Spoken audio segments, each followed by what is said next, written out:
দিনের পর দিন যাচ্ছে, আমি কি একজন আমার মনের মানুষ পাবো না? আমি কি আমার একজন ভালোবাসার মানুষ পাবো না? যার সাথে সুখ দুঃখ শেয়ার করতে পারবো, সেও আমার সাথে পারবে। আমি একজন এমন মনের মানুষ চাই, যার সাথে আমি সারা জীবন কাটাতে পারবো। সে শুধু আমাকে বুঝবে, আমাকে ভালোবাসবে, আমিও তাকে ভালোবাসবো, আগলে রাখবো। আসসালামু আলাইকুম আপু। ওয়ালাইকুম আসসালাম। আপু কেমন আছেন? আলহামদুলিল্লাহ।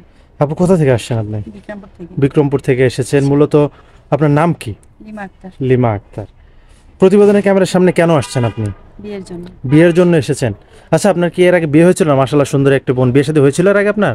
জি, হয়েছিল। বিয়ে শাদী হয়েছিল। হাজবেন্ড কি হয়েছে? তার সাথে ডিভোর্স হয়ে গেছে, ছাড়াছাড়ি হয়ে গেছে। ডিভোর্স হয়ে গেছে। কেন ডিভোর্স হলো আপু? সে ভাইয়া নেশা করতো, যৌতুকের টাকার জন্য মারধর করতো আমাকে। নেশা করতো, যৌতুকের টাকার জন্য মারধর করতো আপনাকে?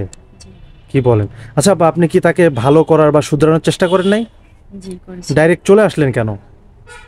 তাকে শুধরানোর জন্য তার বাবা মা আমার সাথে বিয়ে দিয়েছিল, কিন্তু সে শুধরায় নেই বলে অবশেষে আমি তাকে ছাড়তে বাধ্য হয়েছি। অবশেষে তাকে ছাড়তে বাধ্য হয়েছেন আপনি? মানে লাস্ট পর্যন্ত তো দেখেছেন সে ভালো হয়নি, তারপর চলে আসছেন। জি।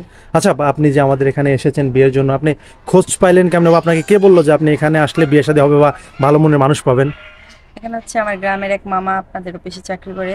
সে আমাকে হঠাৎ করে একদিন আমাদের বাসায় গেল, তারপর জানতে পারলো যে আমার বাবা মারা গেছে অনেকদিন আগেই।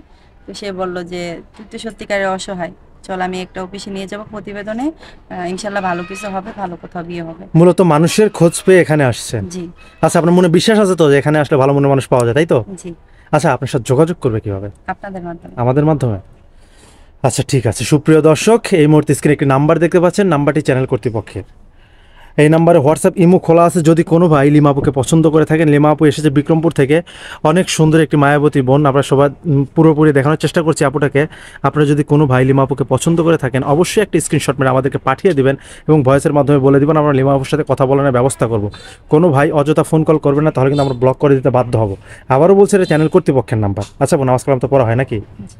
আচ্ছা, আপনি যে মানুষটাকে বিয়ে করবেন, সে কি শিক্ষিত হতে হবে নাকি শুধু শিক্ষিত বা টাকা পয়সাওয়ালা হতে হবে, নাকি হইলেই হইলে, কোনটা? না, সে শিক্ষিত না হলেও হবে, তার চেহারা যেমনই হোক, তার বয়স যেমনই হোক, তাতে কোনো অসুবিধা নেই।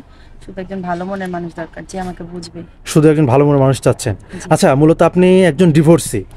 এখন আপনাকে যদি কোনো একটা ডিভোর্সি ভাই বিয়ে শাদী করতে চায়, তার বউ চলে গেছে বা মরে গেছে, তার বাচ্চা কাচ্চা আছে 2-3টা, আপনি রাজি আছেন তো? জি।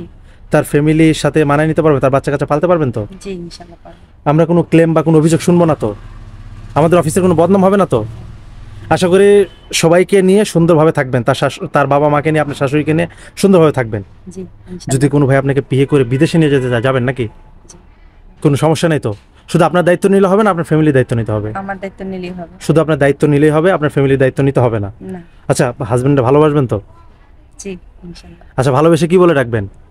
তাকে আমার জান বলে ডাকবো। জান বলে রাখবেন? আচ্ছা, বিয়ে শাদী করার পরে হাজবেন্ডের সাথে কোথায় ঘুরতে যাওয়ার ইচ্ছা আছে? আমার ঘুরতে যাওয়ার কথা ইচ্ছা নেই, তবে আমার তাকে নিয়ে হজে যাওয়ার ইচ্ছা আছে। হজে যাওয়ার ইচ্ছা আছে? আলহামদুলিল্লাহ, আল্লাহ আপনার মনের আশা পূরণ করুক।